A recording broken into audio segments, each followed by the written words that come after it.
Hey folks, welcome back to Gaming Garbage, where we take a look at games, chat about the gaming news in the industry, and of course, stream for fun. Today we're doing a state of gaming on where the publishers and the game media, well, they are starting to really lose control. And so we're going to talk some about the types of games that they're making. We're also going to talk about some of the narratives that they're following, and also some of the manipulation with the scoring that we're seeing also in this game's media. And yeah, so this will be pretty interesting. It'll kind of be a long one, so take time to do whatever and get strap in, get your drink, whatever, get everything set up.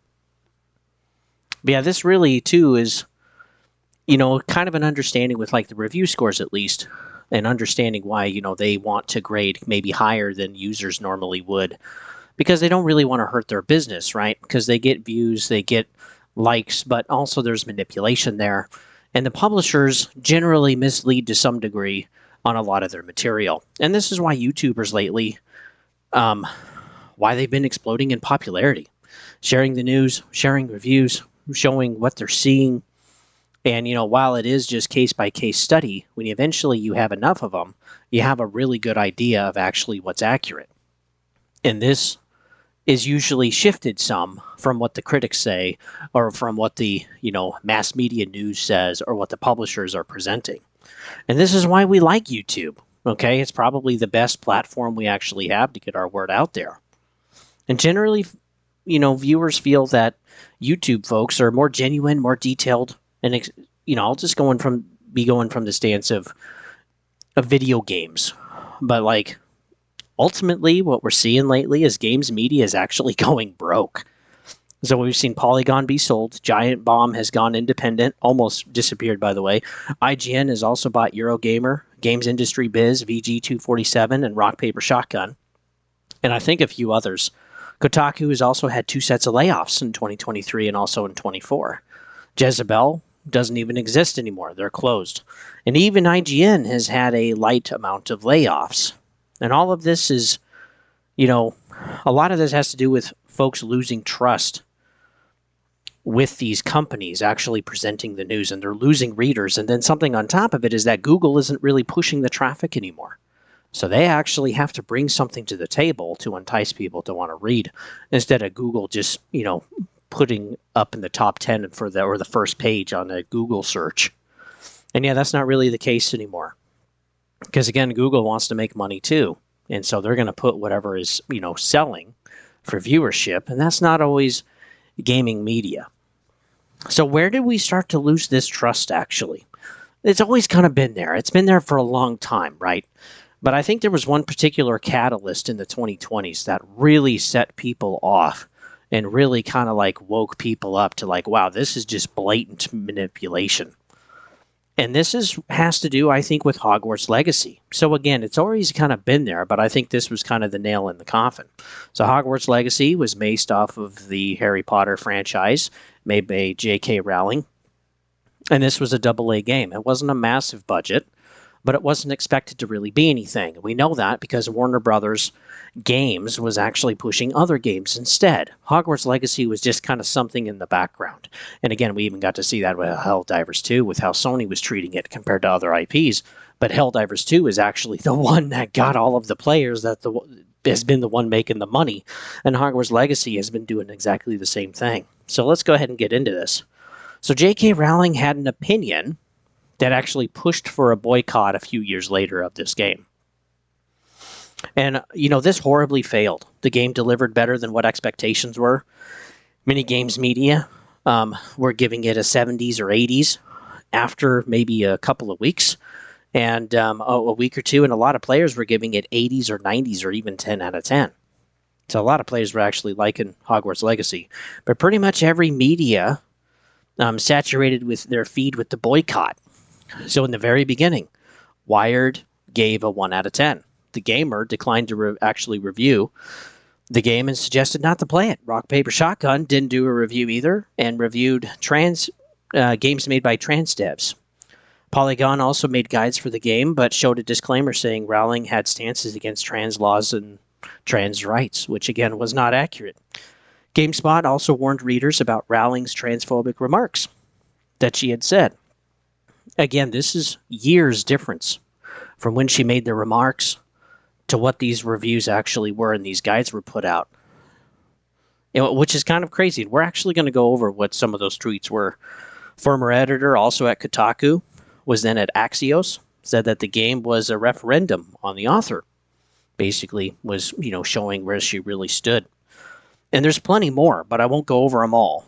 But this is enough to kind of like wet your whistle, to kind of show that there was definitely a boycott push, not just from the activist side of things, or a particular community, but also from just gaming news media. They did not want Hogwarts Legacy to do well. And also games news media, along with publishers, they don't want to be on the wrong side when there's a battle going on, because money is ultimately what matters most to these folks. And it'll always be that way. So let's go over what Rowling actually said. Now, this is a Glamour article. Normally, we don't use this as a source, but they do cover celebrities, and so this is why we're using it. So the initial tweet garnered a lot of backlash from the Harry Potter author, and she did not relent and wrote about her views in more detail. Now, we're going to use sex because YouTube doesn't like that word. We're going to change it for gender, okay? So instead of sex, we're going to use gender instead. So, quote, if gender isn't real, then there's no same gender attraction. If gender isn't real, the lived reality of women globally is erased. I know and I love trans people, but erasing the concept of gender removes the ability of many to meaningfully discuss their lives. It isn't hate to speak the truth. The idea that women like me, who've been empathetic to trans people for decades, feeling kinship because of their vulnerability in the same way as women, i.e. male violence, to, quote, hate trans people because they think gender is real and has lived consequences is a nonsense. She continues, I respect every trans person's right to live in any way that feels authentic and comfortable to them. I'd march with you if you were discriminated against on the basis of being trans. At the same time, my life has been shaped by being female. I do not believe it's hateful to say so. She continued a few days later. This isn't an easy piece to write for reasons that will shortly become clear, but I know it's time to explain myself on the issues surrounded by toxicity. I write this without any desire to add to that toxicity. For people who don't know, last December I tweeted my support for Maya Forstater, a tax specialist who'd lost her job for what were deemed transphobic tweets. She lost her case to an employment tribunal, asking the judge to rule on whether a philosophical belief that gender is determined by biology is protected by law. So, to be clear, a belief of gender being biological. So the belief is protected under law, right? The judge, Taylor, ruled that it wasn't protected. And she continues to explain a little bit more. But ultimately, this is what she was tweeting about. It wasn't the fact that she was hating people. It was the fact that she was presenting a different idea than what they believed. And the progressives went after her. So again, they went after her in 2020 and also in 21. I remember a little bit about this. But like in 21, we actually heard about Hogwarts Legacy, which later came out in February of 2023. Now, Hogwarts Legacy didn't have anything to do with Rowling. She just basically had to approve the project with the lore and stuff so that it can be concurrent, and that's always been how it's been. But the thing that I think is crazy is, again, the progressives that were fighting her against this, that were calling for the boycott, didn't have anything to do with the devs, didn't have anything to do with the publisher Warner Brothers, nothing at the studio of Avalanche, nothing with the game itself, nothing that the game was bad or misleading. It was just simply the creator of the IP had some views that were different than theirs. That was it. And this was the continued trend of cancel culture that we'd been seeing for already quite some time. So that's ultimately what she said and what the whole boycott was about. So the game actually sold 15 million copies in 3 months. The boycott didn't work. It's so far sold 34 million copies by March of 2025, and Hogwarts Legacy 2 is now being made. So I wonder if they're going to try this again. Probably not. but we'll have to see. But ultimately, the progressives wanted to boycott the game, again, because of a different belief. That's it. And it was made public. And they decided to go after Rowling and anybody else that supported her or even has a different idea, and that's actually pretty common, unfortunately. Now, I know a lot of people don't really like to talk about this. A lot of studios or a lot of channels don't want to touch this, again, because it's kind of a hot-button topic, but it shouldn't be. We should be able to have a discussion as adults about how people or beliefs or events affect us. Okay, it's the same thing like with what I said in my gaming news recently, talking about how GSC, the ones that are from Ukraine that had to move, well, they're in a war, of course, with Ukraine and Russia, and they removed all of the Russian signage with an update for a remaster for the Stalker trilogy. And again, it's like no one asked for that. And again, while that is personal to GSC, they actually did lose people in the war. That is still going on today. But they don't have to place that burden in their game. Also, GSC has decided to not sell Stalker 2 in Russia at all, which is alienating some of their audience that has stuck with them since the beginning. And again, that's their decision to make, but I also don't think that's right, because again, we're having people pay for something, becoming victimized over something they don't have any control over. Are they controlling what Russia does? No. They're just watching it on the news like everyone else, or being conscripted, or have died already. So again, this is something that should stay out of gaming. We just want to play games. We just want to connect with characters and enjoy the experience. And that's it. It shouldn't have to be any more complicated than that. But ultimately, it showed that pretty much all of the companies were wrong. All of the game news media, all of the protests and the activists all over the place, the progressives that were pushing for the boycott, well, and it failed. And honestly, a lot of them probably played it themselves in secret anyway. 15 million copies in 3 months, that is insane. And again, this is all about a business. This is what an open market and capitalism is for. While it isn't perfect, it's to allow a place for people to vote with their money. And that's what people did. Next, we're going to get into some other examples of where it was the opposite. Gaming news media was actually saying these games were better than what users thought, the majority of users. We're going to go over 3 of them that happened last year in 2024. So let's talk about Suicide Squad. This was February of 2024. Many critics gave it higher scores than what their players generally did. Metacritic showed that the critics were scoring low to mid 60s on all platforms. Users were showing 20s to 30s. Big difference. OpenCritic also showed that critics were somewhere between a 5 and a 6, which is still quite a bit higher than what the users were showing. And then, too, it got worse with character design. We had the Joker that people didn't really connect with. Didn't seem like Joker at all. We also had the disconnection between Harley Quinn and Joker, so that was frustrating to see. And then we also had Mrs. Freeze. Great. And again, the character design wasn't great for that. Next, after that, we had Lawless, which, hey, it's okay to steal and, like, be proud about it and stuff. It's like, man, no, it's not. We shouldn't be teaching anyone that stealing from someone else is okay. It's crazy. And no one honestly wanted to buy cosmetics for any of these characters because, again, they didn't agree with what the characters were. They didn't agree with the messaging, with the political ideology, with the progressivism that had tainted this game. The gameplay loop was also horrible. The script writing was bad. The game design also was all about spending money. It was about grinding. That was the experience. Well, there's plenty of other free-to-play games that already provide that for less than $60 or $70. And so, yeah, the game bombed hard. Warner Brothers lost $200 million. And Hogwarts Legacy made over $1 billion. Pretty insane. And they're still selling copies. If you haven't picked it up yet, you can actually pick it up for pretty cheap. And all of the critics, basically, giving 5s and up, looked foolish for Suicide Squad.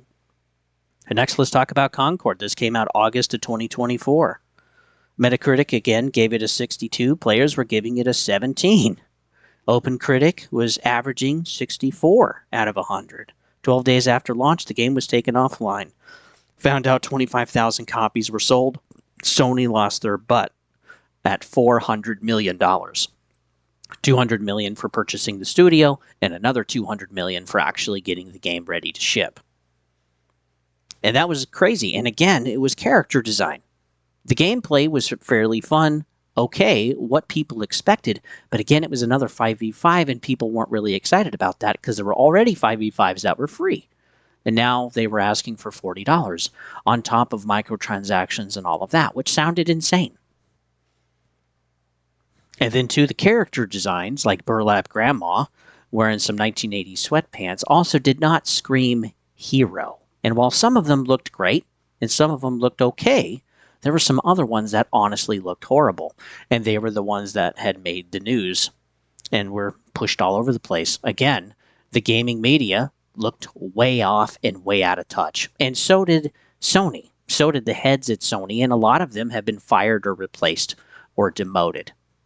And so hopefully Sony is actually done with this, because yeah, we can all thank Jim Ryan for the live service debacle, because we're at like 13 games now, I think, that have been canceled or have bombed, and we still have Fair Games and Marathon and Project Gummy Bears, which are all supposed to be live service games. So we'll see how those go. Hey, we might get to 16. That'd be something, wouldn't it? Be pretty insane. Next, let's talk about Dragon Age Veilguard. This came out October 2024. Metacritic said it was a 76 to 85 on all platforms. Users were saying it was a 26 to a 40. OpenCritic had an 80 for an average, and users had a 40. The game bombed too. Again, they were needing to sell like 3-4 million units. They sold like 1.2 or 1.5 million. They've actually sold less than Astrobot, which is pretty insane. And people disliked the combat, the shallow RPG decision-making, and the social political issues that were shoved in your face while you were playing. Again, there were things that you couldn't do. They were actually restricting and taking control away from the player, where it felt more like a driven story experience instead of an actual RPG where you get to decide, regardless of who all of these other characters are. And then we had scenes as well where people were talking about, that they're trans or whatever. And again, these social political issues that people didn't really care about. And then the game design on 2 was also really, really bad. So 2024 was a really bad year for AAA. And looking in 2025, we don't really have a lot of AAA, which is kind of surprising. Not really, if they bombed everything so bad, because now it's like, well, even GTA 6, we're looking at 2026 in May. We finally have a release date, but maybe some of these big AAA studios are like, you know what? Maybe we should kind of change some of that stuff, because we don't want to keep losing money, because eventually, if you lose enough, you fail as a company. So we're at a point now where players are looking to YouTubers and to Twitch to actually see what games are like. Because again, they don't trust the media, and they don't trust the publishers either, because again, of the stuff that they've put out. Even just looking at what Sony has lost, not including Bungie, we're looking at almost $1 billion. Just Sony. This doesn't include EA or anybody else. And it's like eventually the live service model needs to be garnered for actual gameplay experience instead of a digital storefront. See, the live service aspect needs to be an afterthought, needs to be an addition to the game, just like Helldivers 2. Also, coupled with that, the story and the characters, it shouldn't be following a social political narrative. It needs to be actually something that everybody can engage and enjoy. That's why we play these games. That's why we can identify with Kratos, or why we can identify with Jak and Daxter or Ratchet and Clank, or even like the first game of The Last of Us, is because we can see ourselves in these environments. We can connect with these people. Doesn't matter the religion, the type of life, the country you're in, how you were brought up, we can all connect with these games. And lately, that kind of hasn't been the case, which is why these AAAs are losing a ton of money, and some of these AAAs too. Now, review scores matter more than ever, but not because of the critics, but because the user scores on Steam and also your current console store and Metacritic and OpenCritic, well, the critics have looked foolish. showing their hand of what they support and what side of the coin they've been on, and it's been on the wrong side.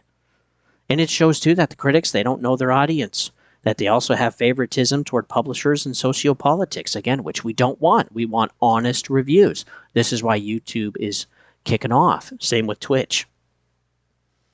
And ultimately, these things that have happened with these critics, it's damaged them to a point where people don't really care. People really don't go to them as much. This is why we're seeing companies being sold, others going under, and gaming media just kind of slowly disappearing. And so publishers have learned, too, that their audience actually matters. This is why they look at the review scores so closely now. We even have examples of just like, hey, if our review score doesn't come up, like this game's going to bomb. Like they already know the trend that's been set over the last several years with massive games, hundreds of millions of dollars that were not supposed to fail. And they are bombing horribly with hundreds of millions down the drain that will take years or even a decade to recover, which is crazy to think about. And even live service is becoming less popular. We've had it for over a decade. We just want DLC. We want more experiences. We want the game and experience to come first. And so, yeah, we have these games like the ones listed above. They all have the same issues with gameplay, character design, and bad writing. And so, why do I bring this up? Well, it's because there's a company that keeps coming up. SweetBabyInc. Also, we keep seeing the same tweets and social media posts bashing players, the people that are white, whatever, or folks that are men, etc., coming from devs and directors and project leads of these companies. And honestly, do you think that they're going to give you their money for your product when you're bashing them on the social platforms? I mean, man, are they out of touch. They must feel invincible. Well, they did. They did feel invincible. But ultimately, here's my theory. The studios and the publishers, they've actually hired based on DEI and not actually focusing on skill and merit. So they're not as qualified. They're still qualified, but they're not some of the best ones that they actually could have hired because they need to check some boxes with whatever the local laws are, the federal laws or whatever. We even have those in the United States. And so, yeah, some people get hired based off of how they're born or what they believe instead of actually being good at their job. And two, we've seen this uptick with these social political narratives in video games, and it's gotten so bad now in the 2020s, people are just turned off, saying no. And these social political narratives are coming from within the studio. And also some of the leadership, just like in Ubisoft, they're actually pushing some of these narratives because they get ESG money from the government. Yeah, free money. How can they stay afloat for so long when they've been bombing almost every single game for the last couple of years? Now, Shadows looks like it's actually done okay to maybe make enough money for itself. But still, they're not really making enough to cover all of the other bombs that they had. Like Skull and Bones, like Star Wars Outlaws, Prince of Persia, Lost Crown, and even the Avatar game. There's a point where it's like, as a company, they have to make money or they actually need to be supported by taxpayer dollars. And they're not a charity. I mean, eventually that only works for so long. And now what we've been seeing is that there's actually been enough pushback on the games, pushback on the publishers, pushback on SweetBabyInc. SweetBabyInc has even changed their website. They don't show their partners anymore. And it's actually really shallow and vague on what they actually do as a company and what you can interact with on their website. So they've changed it on purpose. Now, I don't condone anyone being mean, sending death threats, being unkind or disrespectful, or doxing people. Okay, no one should be doing that. But you should protest and voice your opinion and vote with your money, and that should be enough. No one should be going above and beyond that, regardless of what side you're on.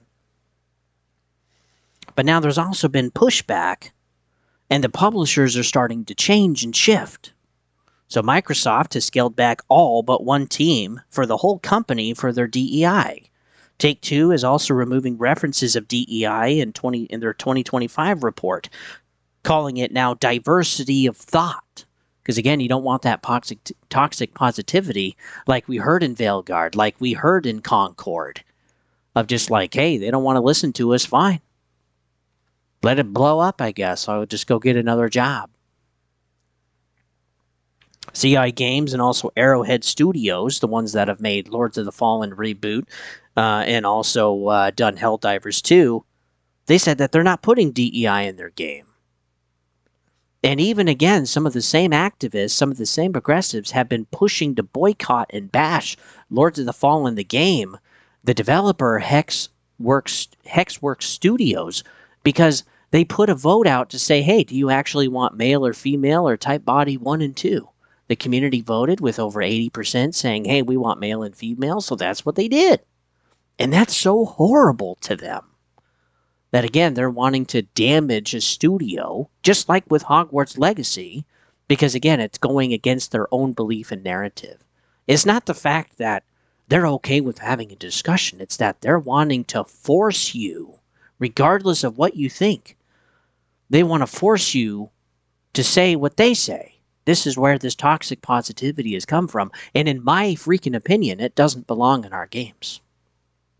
Again, live how you wish. Do what you want. It's totally fine. It's your life, okay?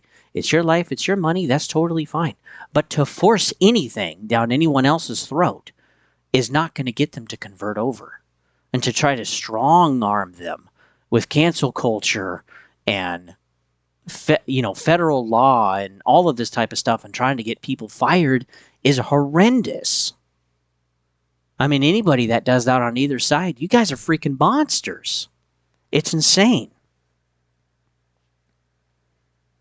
We've also seen, too, with EA and Warner Brothers, well, they've had layoffs, quoting economic hardships. And then literally months later, they're like, hey, we need to hire people again. Well, what? You just fired a whole bunch of people. And now you're saying you have to hire again? Well, what we find out through social media is that quite a few of these studios had DEI activists in them. They're actually sharing themselves of their own free will of this project, of where they were trying to go with it and all of this stuff. And the latest one on the docket is Cliffhanger Games from EA. So I think some of these companies, it's just my theory, but they're like, you know what? We can use this excuse, fire these people, get them out of the company, and rehire other folks that aren't necessarily activists, wanting to tell a particular narrative, but instead wanted to build and share something that everybody can enjoy. And I think that's great. Again, that's the majority of people. And SweetBabyInc, they have a problem too. Again, they haven't just changed their website, but Square Enix has said they're no longer going to work with them or be partnered with them. There's also rumblings with the Power Group, which is another consultancy. It looks like their relationship is weakening or maybe even has completely ended at this point. The partnership might be over. Again, we don't have any exact confirmation of that. We also know, too, that SweetBabyInc has been getting government aid and also private investors to help keep them afloat over the last several years. Now, they have a really good relationship with Ubisoft because they've worked on AC Shadows and Star Wars Outlaws. So they're probably making some stuff from Ubisoft, but when Ubisoft shifts or change, and maybe that'll actually happen now with the Ubisoft subsidiary that now Tencent has put $1.25 billion into. And Tencent is either going to get the return that they need, or they're going to take over some stuff from Ubisoft. Or maybe entirely. We don't know exactly the terms and the conditions of their agreement. But again, Ubisoft can't keep losing money forever. And so the future of DEI and Sweet Baby honestly doesn't look good. There's been a lot of changes happening. So in conclusion, in 2024, that was the shift in the gaming industry where people had finally had enough and they started to vote with their wallets. Because that's ultimately what all of these companies listen to, really. And folks, you guys vote every single time you spend money. Whether it's in gaming, whether it's for cars, whether it's for where you're going to live, what food you're buying, all of that stuff. And companies will ultimately follow the money, and that's what they're doing. Publishers, they're working more with streamers and YouTubers because that's where the eyes are. It's not the games media, and publishers are also seeing what's liked and what's not, what's bought and what's left on the shelf. And AAA is followed this kind of casual, generic gameplay with DEI design that people are tired of. And so the AA's and the indies, well, they're making bangers. They're even getting Game of the Year. Expedition 33, Doom, Blueprints, Elden Ring, Baldur's Gate 3, Black Myth Wukong, Helldivers, Hogwarts Legacy, Monster Hunter Wilds, Palworld. These games have been amazing. They've made so much money off of smaller budgets with not really focusing on any DEI stuff. And while maybe some of the characters are presented, it's not the narrative of the story. And again, that isn't enough for some of these progressive activists. It's got to be like a bigger part of the game, an underlying foundation that the game is built on. So keep voting with your money, folks. Publishers have to bow. And so do gaming media, whether they want to or not. It doesn't matter. We live in an open market capitalistic economy around the world, regardless of where you live. There is still some form of that. And as soon as we lose that, we lose the only way to hold companies accountable and governments accountable. Truly. So yeah, keep voting, folks. It's not a perfect system. Capitalism is not perfect. But it's the best one that we have still after thousands of years. So thanks for tuning in, folks. You can always follow me at GamingGarbage22. If I earned your vote, hey, go ahead and like, sub, and also share with somebody. I really appreciate that. It helps the algos keep going for me and spread my channel further and wider across YouTube. You can also follow me at Twitch at Don't Tread on Thee. And of course, as always, keep gaming, folks. Keep voting with your money. Because, you know, whether you think you're a fish in a small pond, you still affect your area of the pond, right? And so keep having those discussions, just like this one. Again, regardless of where you're at or what you believe or why, it's not just your ideas that matter. It's everyone else around you too. And the majority should always win. So with that, folks, thanks for tuning in. And we'll see you guys on the next one.